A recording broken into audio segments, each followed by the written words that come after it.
Hello and welcome to Demo Dive. In this show we'll be diving into a sea of demos to find out which are true treasures and which are best left sunken and forgotten. As you can see, this is my PS2 from my childhood, ain't she a beaut? So sit back, relax and join me as we journey through some classic PS2 demos. Before we dive into this and this, let me just say why I think demos are so important. They allow us to taste the tease of the soul of the game. They are the developers reaching out saying, hey, look at this thing we did, isn't it great? They have to hook you in with these amazing stories that make you say, I need to know what's going to happen next. Or brilliant gameplay that makes you say, I don't want to stop, I want to play more, gonna play the demo again. That's how amazing it is. They have to be a brief moment of pure fantasticness. It would allow you to find out what you liked, what games you did like and what you didn't like, so you could choose where to spend your money wisely. Normally you go out, pick up a magazine, maybe because it promises tips on a game you're stuck on, maybe because it's just advertising games you find interesting, or there's other things there you want to read. But what are you going to do when you finish the demo? Are you going to play it again? Well, yeah, of course you are.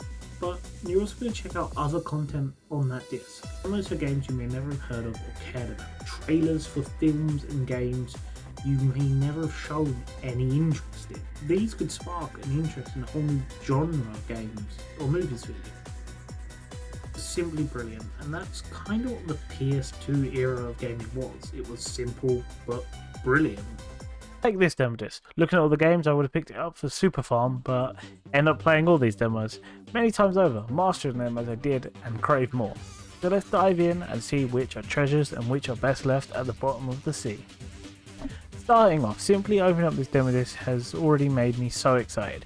Scrolling through all these games led me through a number of emotions, from excitement of seeing the first one being Buffy to curiosity at Jungle Storm, Jimmy Neutron, Scooby-Doo and more. Pure joy of seeing Super Farm again had me shouting out his name. Everything about this, from the layout to the music, is telling me I'm in for a good time. Look at all this content, from demos, videos on upcoming games and even a bonus section. This disc would have been free from a magazine, and yet it's jam-packed with content. I didn't even know what the downloader does. It has saves of games you can download. People's save data? I don't know whose or why, but you can see it's more free stuff you're getting. Also, it's smart because now I fully want to buy one of these games to see what these saves do. Right, I clearly love this disc and all things demo.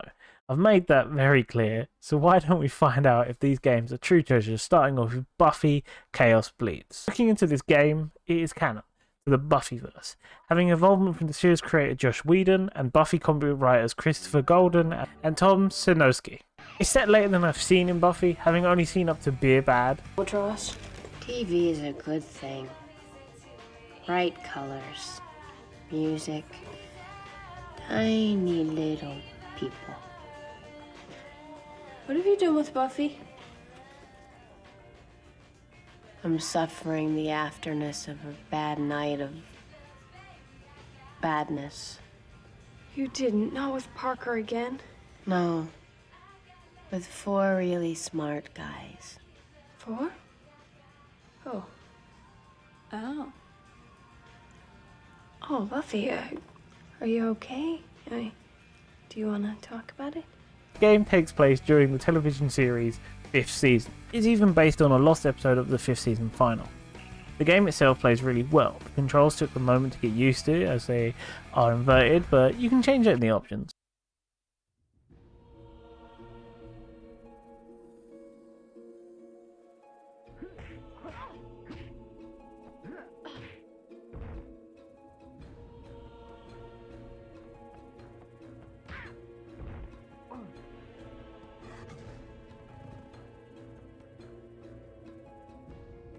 Surprise party. Whose idea was this? I'll kill ya. Not that I don't appreciate the thought, but who invited the vampires? Don't look at me. I wanted Anya to jump out of a cake. Wait, that was for my birthday. And much as we'd love to hear that story, You can straight away feel how well written this is. The dialogue has the same old Buffy charm as the show does, with enemies and characters having witty banter during fights.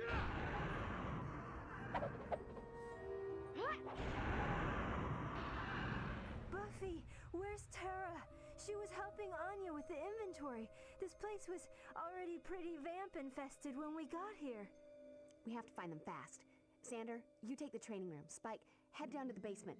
Willow and I'll keep them busy in here. We will? You're the Slayer, but hello, just Willow here. Will, you're a witch. Totally witchy. And we're in a magic shop. Find something useful. Oh, good idea. Something with a lot of bang for my buck. Now that you mention it, Giles just got a first edition of Krause's Compendium of Magical Combat. If I can find it, maybe I can... Everyone, get going.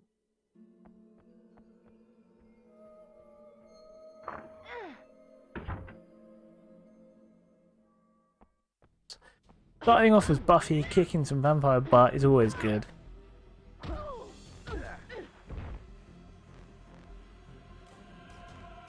when you've sufficiently depleted the vampire's strength, press the stake button to dispatch your enemy.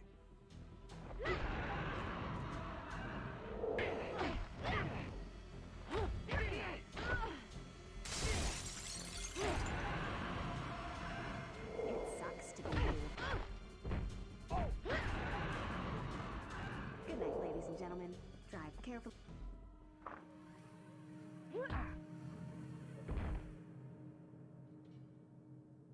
That's it, I'm out of here. But this ain't over by a long shot, girly girl. Girly girl? Who you calling girly? Giles always puts the books with real power up here. Here, book, book, book. And don't I hope it doesn't answer back. I'd better search the rest of the shop. We go from strong Buffy with her punch, kicks, stake to the heart, to magical Willow, who seems to not know how to climb a ladder. Willow, Tara's gonna love this.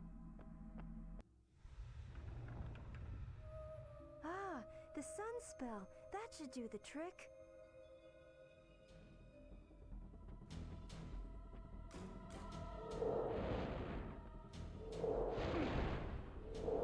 Willow may not hit as hard, but she makes up for it with her magic. Pressing different combos for spells is fun, but the inventory controls are a bit clunky, all being limited to the D-pad, which is not the most natural feeling as you're trying to focus on kicking butt. Willow, you're okay? Yep, I managed. Well, me and Mr. Krause and this really bad habit vampires have of never wearing sunscreen. Wait, where's Xander? Is he still back in the training room? Oh, monkey poop.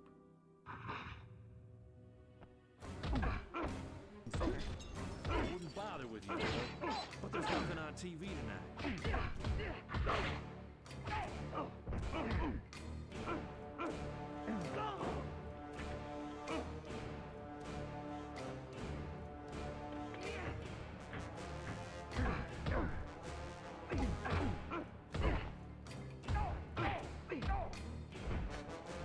Now, we switch to the first time I truly struggled with combat. Everyone's favourite, Xander. Shh, Giles, you know I love you really. Only being human, Xander has to rely on weapons. And I gotta say, the battle axe might be awesome, but the crossbow sucks. It's so clunky and does no damage.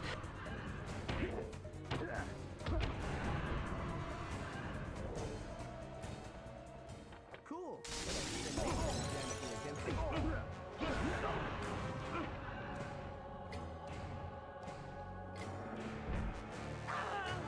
But after a little practice, I got the hang of it. Dying as Xander really made me focus a bit more, and I started to feel the flow of the combat system. Using the D-pad and normal buttons kind of become like a dance with your fingers. It's here I noticed how much I love the fact you had to stake the vampires to truly kill them. This is a small detail that really added a lot to combat. Switching between the target, leaning in for the kill, it all made me feel powerful and like a true slayer. They could have made the staking something that just happened, but giving me control of when I do and don't stake, it just was that cherry on top.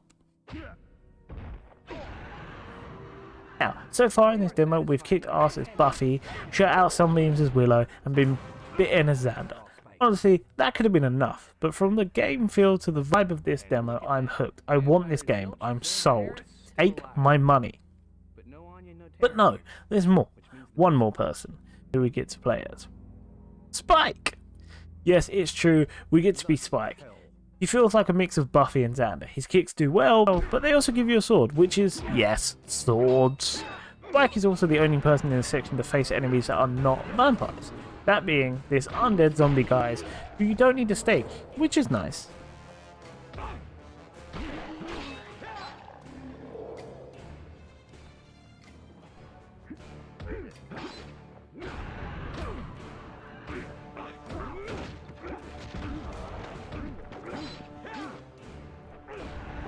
Find a broken piece of wood to dust 'em.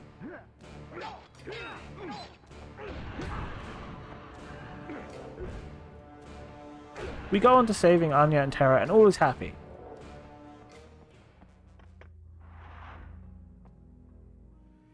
I'm a knight in bloody armor. Xander, you're in one piece. And look, goodies! Goodies with which Buffy can make the vampires into lots of pieces.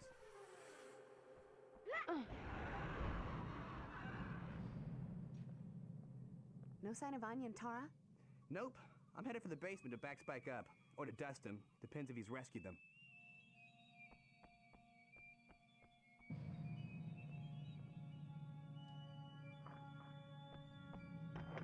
Bring on the bloodshed.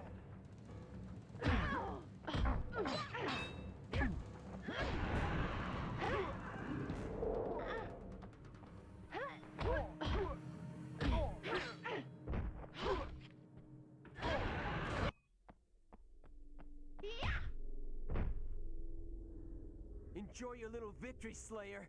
Soon Kakistos will destroy you and yours, once and for all. What are you smoking, Spanky? Kakistos is dead. And so, by the way, are you. What was that about? Kakistos is dead, isn't he? Really, most sincerely dead.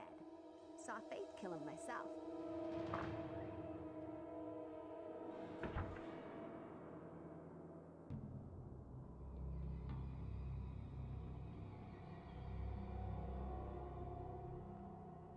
Night, all. Next time you're having a party like this one, leave me off the invite list, yeah?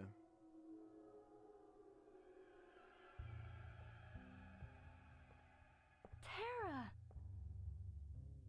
A few cuts and bruises, but it looks like we're all okay. Now we just have to figure out where they all came from. The last one Buffy killed mentioned Kakistos. Kakistos? What was this about Kakistos? He can't possibly be behind this. Whatever the case, I've just had a phone call from Wesley that confuses matters even further. Apparently Faith is no longer in her prison cell. Kakistos was the only thing Faith was ever afraid of? I can't not think there's a connection here. Willow and I could perform a spell to confirm that Kakistos is really dead, but we'd need to do it in the same place where he was supposedly killed. Good. I'm going to patrol. Focus on the cemeteries. Well, I'll remain in touch with Wesley. Meanwhile, however, this place is a shambles. If I want to be open for business tomorrow... If? What do you mean, if? Tomorrow's a Saturday. Lots of people bring us their money on Saturday. Well then, Anya, I'm sure you'll be equally enthusiastic about helping restore a bit of order around here. You have fun doing that, sweetie. Me, I'm going along to the factory. Willow and Tara may need me. Apart from Buffy and Willow, everyone is voiced by their OG actors, so that's a bonus. Truly, all the Buffy fans should try and pick up a copy of this old game. I've got to rate this as a true treasure. We only played it for 12 minutes and 5 seconds, but look at this end screen with its secret Zero Free. There is more content here for me to explore. 12 minutes and 5 seconds is all it took for me to want to buy this game. Yes, it might be timing and a little costly for game devs to make a demo, but it's clearly worth it. We only touched on one game, but I've got to come up for air. These tanks don't hold much. Join me next time as we dive into Jungle Storm.